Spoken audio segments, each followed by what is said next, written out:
All right, so today we're diving into something a little different. Yeah, a little bit outside of what we normally do. It's the future of politics. Ooh. And I know what you might be thinking. Yeah. Like, how is that a deep dive? Right, this is going to be dry. But, you sent us this fascinating audio from Kartik Gada, Yes. and he does not hold back. He does not.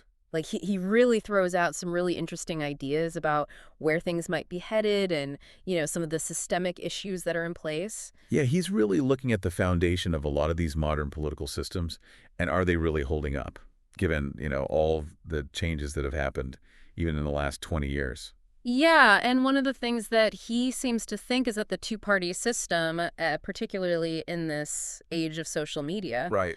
is potentially headed for some kind of a meltdown. I don't know if meltdown is the right word, but it's not working the way that it used to. Yeah, and it's interesting, too, because he brings up this idea of almost like a sports team mentality when it comes to the two-party system. Mm-hmm.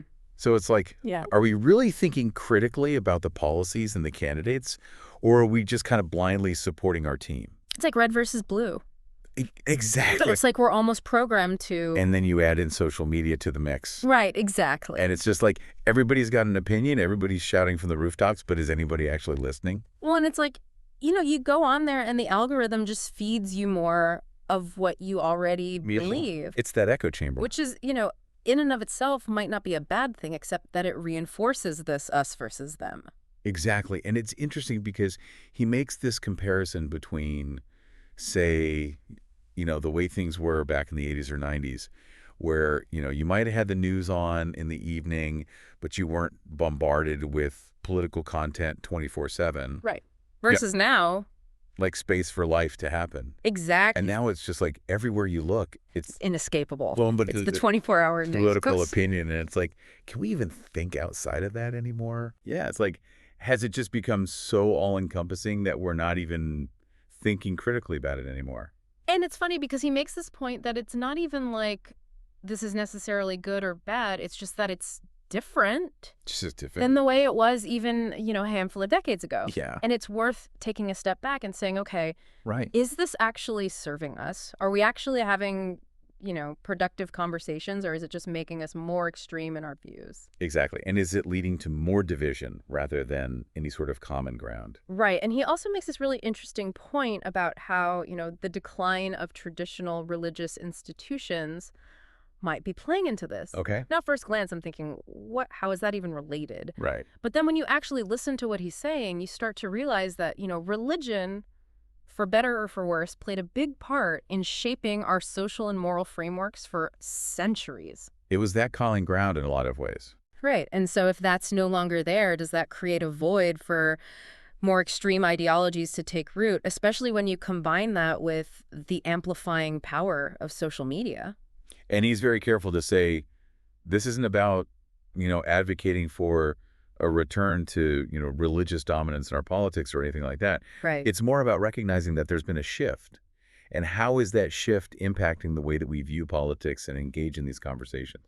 So we've got this kind of perfect storm brewing, right? Right. You've got the two-party system, which seems to be kind of on shaky ground. You've got social media just like throwing fuel on the fire of division. Amplifying everything. And then you've got this kind of lack of a shared understanding in terms of our values and what we're even aiming for. That's a good point. And on top of all of that, he also talks about this growing gap between the people in power, particularly in a place like Washington, D.C., right, and the everyday realities of the people that they're supposed to be representing. It's like they're living in a bubble. It's like they're playing a completely different game.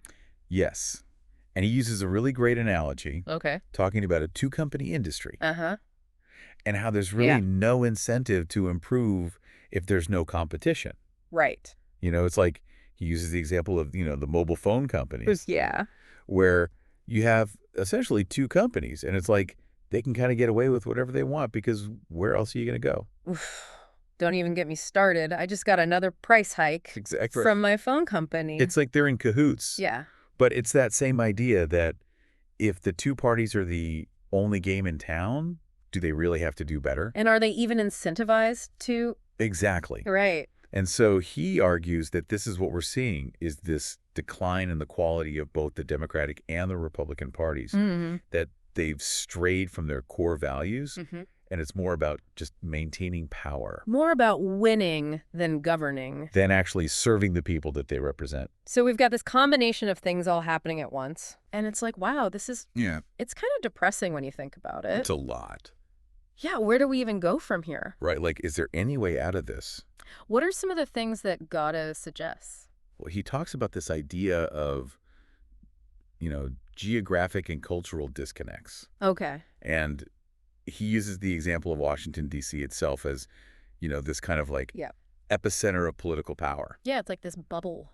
But it's so far removed Right? from the realities of so many Americans. And it's interesting because, it's easy to forget that when they chose Washington, D.C. to be the capital, the country was a lot smaller, Right. both geographically and population-wise. Exactly. It's like a completely different world. And now you've got, this country that sprawls across the continent and the population center has shifted, Right.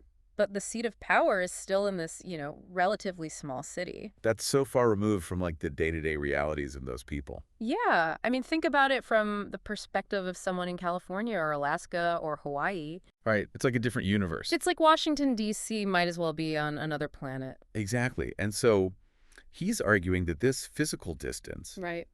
also creates this cultural distance, this experiential distance. Right. It's not just about miles on a map. Exactly. It's about understanding. The whole different way of life. Yeah. Do you have any firsthand experience with that? I mean, not personally, but I've heard from people who worked in D.C. that it's very easy to get caught up in that bubble Right. and lose sight of what's happening in the rest of the country. And so then they're making decisions for people whose lives they're increasingly detached from. Exactly. And he gives this really interesting example of the reparations debate in California. Okay. Now, California, wasn't even a state during much of the period when slavery was practiced in the U.S. Right. And it certainly wasn't a slave state itself. Right.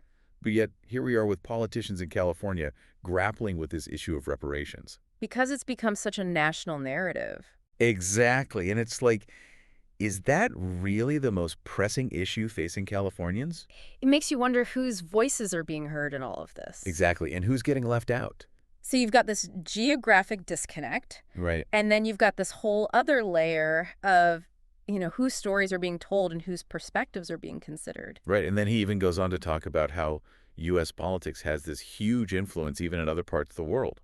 Right, he mentions Australia. Yes. With his sister working over there. Packaging up U.S. political news for an Australian audience. Which is wild when you think about it. It's like U.S. politics is this global export. Yeah, it's inescapable. But it makes you wonder at what cost. Right. Are we exporting our problems? Exactly. And are we crowding out important local issues and perspectives? So we've got this two-party system, which seems to be on shaky ground, Right. fueled by social media and a lack of shared understanding. Yeah. And now we're layering on this geographic and cultural disconnect. It's a lot. It's a lot to process. Yeah. So if this two-party system is potentially failing, are there any alternatives? Well, he talks a bit about multi-party systems, Okay. and he uses France as an example, Okay. which I thought was interesting because France has this long history with, multiple republics and all these periods of like, Upheaval. upheaval and revolution. Right.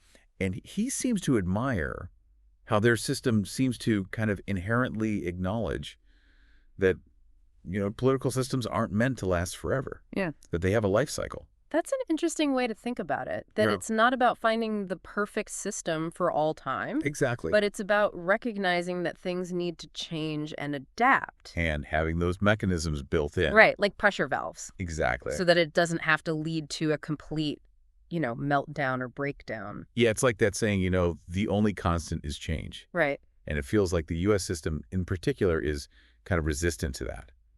It's very much based on tradition. Right, this idea of we've always done it this way. But what if that way isn't working anymore? Exactly. And that's the question he's posing.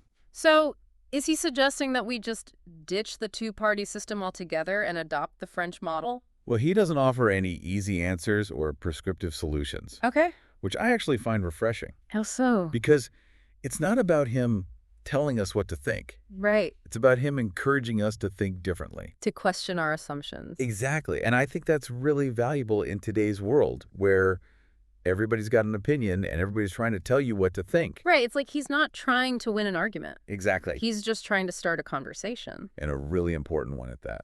I mean, it's one thing to kind of point out the problems, but he's really pushing us to kind of think outside the box He is. and to question these really deeply ingrained assumptions that we have about how our political systems should work.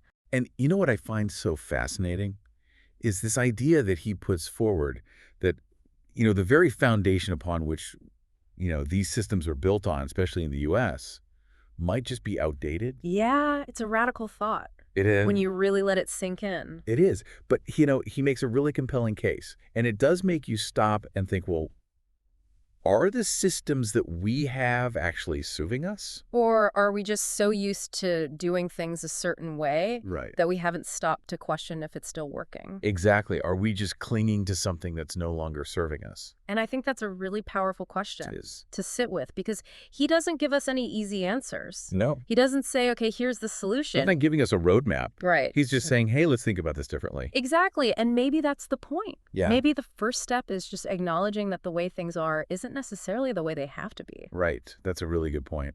So to kind of bring this all back to our listeners, I think what the big takeaways from this deep dive is how much of our political identity is actually our own versus something that's been, kind of imposed on us through this sports team mentality. Right. Is it really our beliefs, or are we just blindly following the crowd? Exactly. And how do we break free from that? Right. And how do we start having these more, nuanced conversations where we're actually listening to each other?